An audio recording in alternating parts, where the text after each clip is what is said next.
Oh, well, the best part about Euphoria gardens is if you take the B out of the word euphorbia, you get euphoria. And that's how we like to roll.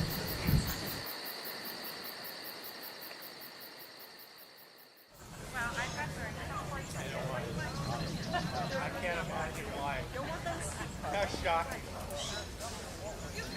Do you like the picture of Joyce?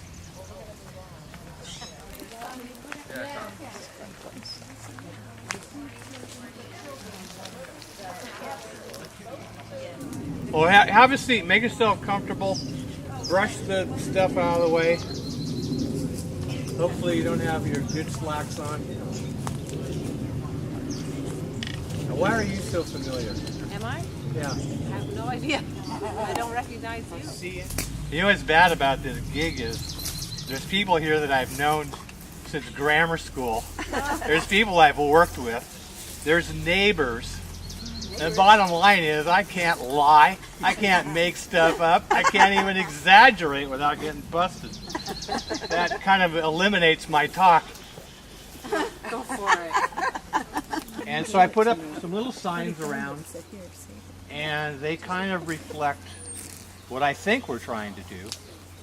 And it kind of starts with why Euphoria Gardens. Maybe you saw the sign as you came by. Kind of a tongue-in-cheek story. I was doing building the Lindsay Wildlife Museum. I hired Ron Lutzko, a really well-known landscape architect. And I said, Ron, you know, we need a really cool garden. It's got to be drought tolerant, it's got to be wildlife friendly, it's got to be this, that, and the other thing. He did a really great job. And one of the plants he planted was this Euphorbia cherricansis wolfeni. And I just was so amazed by this plant. And I called it the plant from Mars.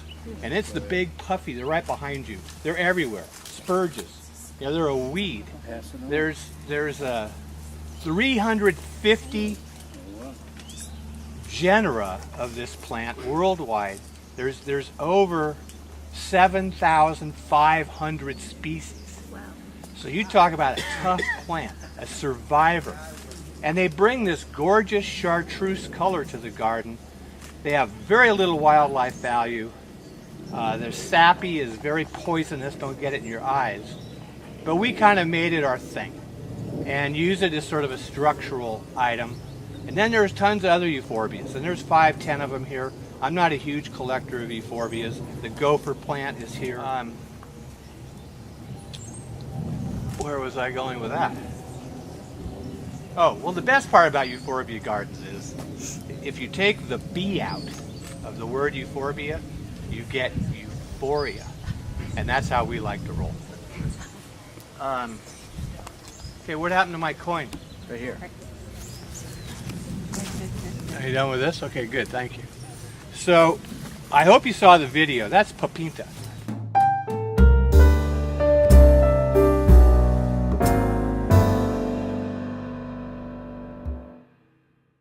So Papinta owned this place in the 1800s, and she was the most famous, highly paid female dancer in the world. In the world. She went to the Chicago World's Fair in 1898 and destroyed the place. She was like the original light show from the hippies. And her husband lit her up in arc lamps, and she built these silk dresses, and she would twirl like a dervish. She went all around the world like 7 times, carried 3,000 pounds of luggage to do these dances. And she was born really poor in the Midwest, tough being raised, and bounced around, met this guy, and he said, why don't we go into vaudeville? So they took over vaudeville. They took over the World's Fair, went around the world. But in her mind, the thing she always wanted was a farm. She wanted a farm. She's like the most exotic female in the world, and she wants a stock farm. She's working in San Francisco. Somebody comes down here and says, there's this area, San Ignacio Valley. It's kind of nice, kind of cool, not too many people there. In fact, very few people there. And she came and bought 160 acres. And we're on the very corner, edge of that 160 acres. So she built some of these buildings. Joyce is still researching the ins and outs of it. We've had fires here, things have burnt down, records are foggy. But her main house was right up by Northgate High School. And if you've ever noticed the palm tree lined road that comes right off of Castle Rock, that's her driveway. Most kids at Northgate High School have no clue what that is. It just annoys the H out of me. But that was her front, that was her driveway.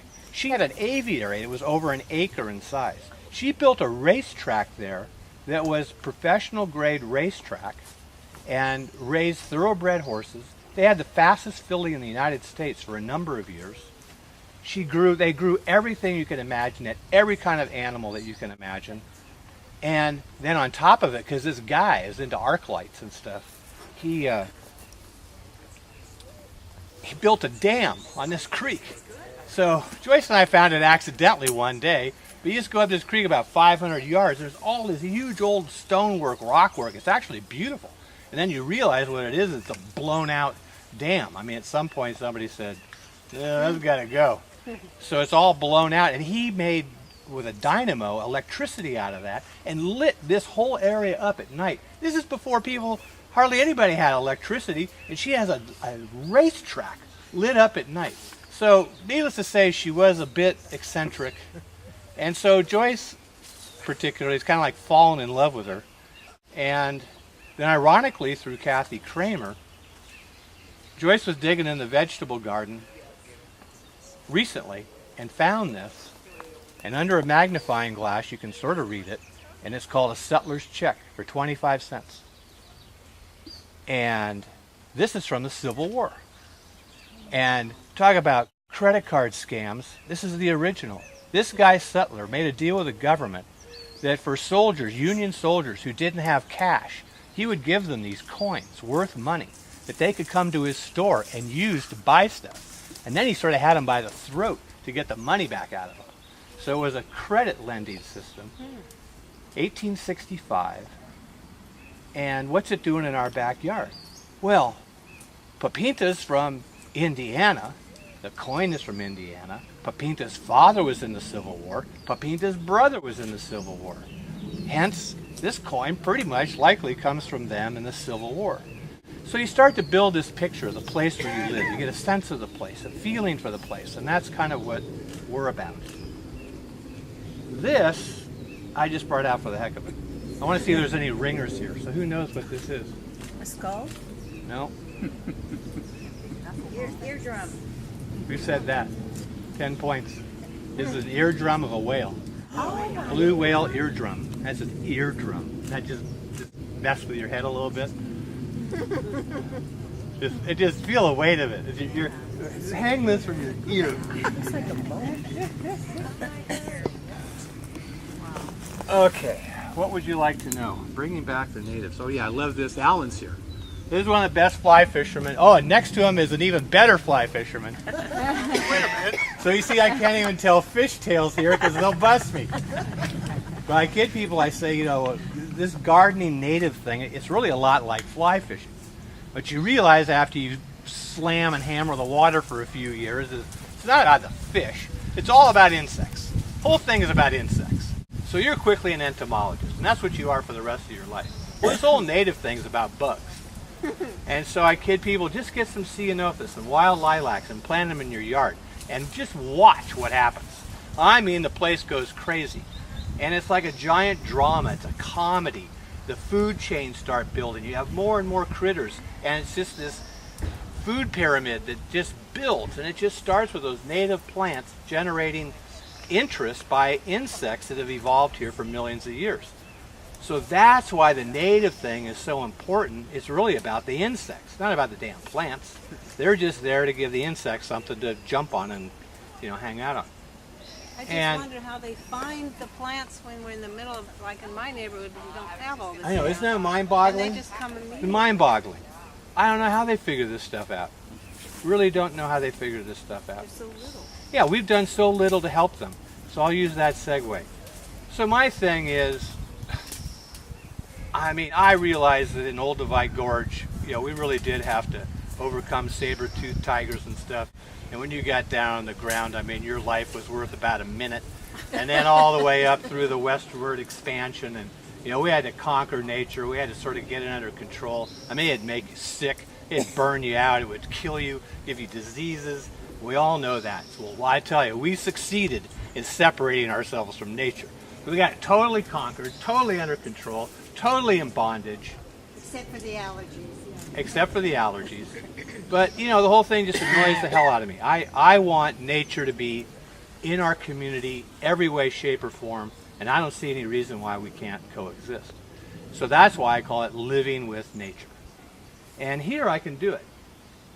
As soon as I got on Ignacio Valley Road, I realized how stupid my thinking is.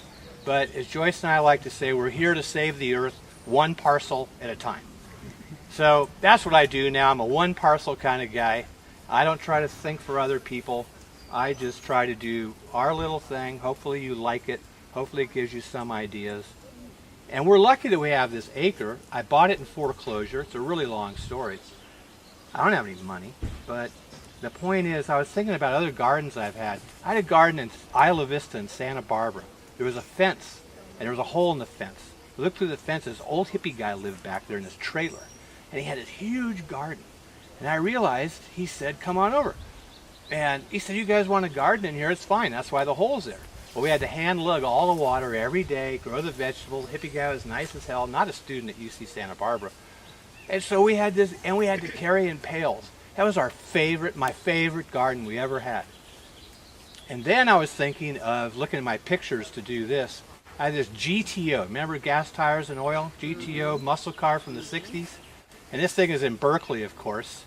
And to overcome hassles with the city who wanted to tow his GTO away because it was abandoned on the street, took the wheels off, blocked it up on wood, and then took out the engine, took out all the seats, and turned the whole thing into a garden. I mean, rolling over the GTO. There's flowers and fruit, and it's sitting on blocks, and it's in the middle of downtown Berkeley. Only downtown Berkeley.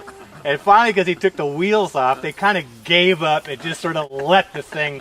And he took really nice care of it. So it was like, so my point is, I don't care if you're on a balcony, you got 2 pots of plants. They're geraniums. I don't care where you start. Each one of them is fascinating. They all have their own stories to tell.